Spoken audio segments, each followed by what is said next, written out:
when I was 15, 3 things happened to me that changed my life forever. My father gave me a book called Think and Grow Rich by Napoleon Hill. How many have read this book? What a room. I love you guys. Oh, that has happened in every RE/MAX audience. I love it. You know, that book was a compendium of the principles of human achievement and life fulfillment. Now, Robert has moved us a little bit beyond what was in that book. But, you know, that filled me with a certain kind of agitation at the age of 15. My mother gave me her favorite book at the time called The Knack of Using Your Subconscious Mind. Wow! That was how to communicate with the subconscious portion of yourself to get your inner resource to come out. And at the age of 15, now I'm thinking, oh man, maybe I should think about doing something with myself. And the Olympic Games were broadcast on television from Tokyo, Japan, and I saw Peter Snell from New Zealand win the 800 and 1500 meter runs in the same Olympic Games. I was so inspired by this that night I went into my room. I sat down on the edge of my little bed. I can remember this like it was yesterday. I sat down on the edge of my little bed and I said to myself, I am going to become an Olympic champion as a distance runner.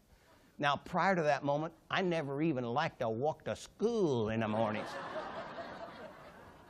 So there was a big darn gap, an incredible discrepancy between my desired result, Olympic champion as a distance runner, and my current reality as a teenage layabout.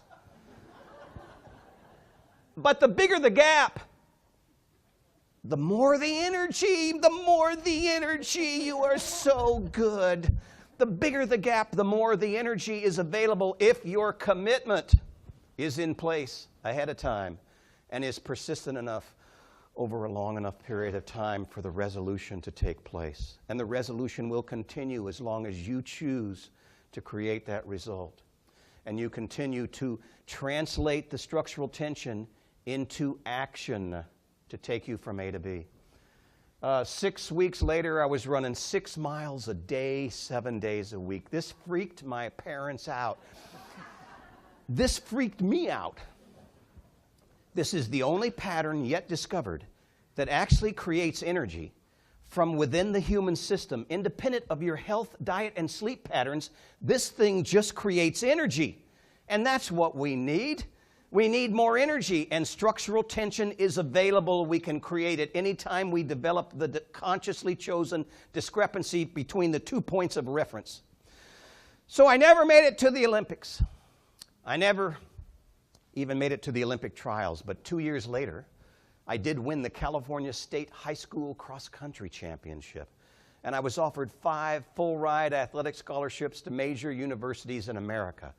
The track coach at UCLA at the time saw me win the state championship, coming from behind in the last 200 meters to take the lead and win that particular race. And he walked up to me and he said, I would like to pay every dime of your living expenses and your education expenses to come and study at UCLA and run for our track team. Every last dime. I said, sir, that is an excellent concept, and I accept.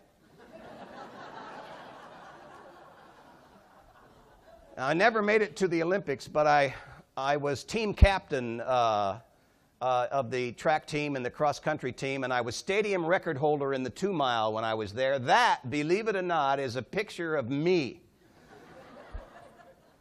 Now, when you look at that picture, just ask yourselves, have the years been kind to Bodine? Don't tell me your answer. I don't want to know. I was 138 pounds. I had a resting heart rate in the morning of 36.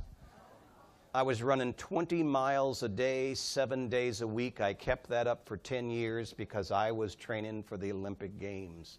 That is a picture of me moving into the lead at the last lap of the mile against USC, one of the great crosstown rivalries in all of American collegiate athletics. I moved into the lead with 400 meters to go, and I won that race and got us 5 points, and we beat USC that day by 1 point. And I always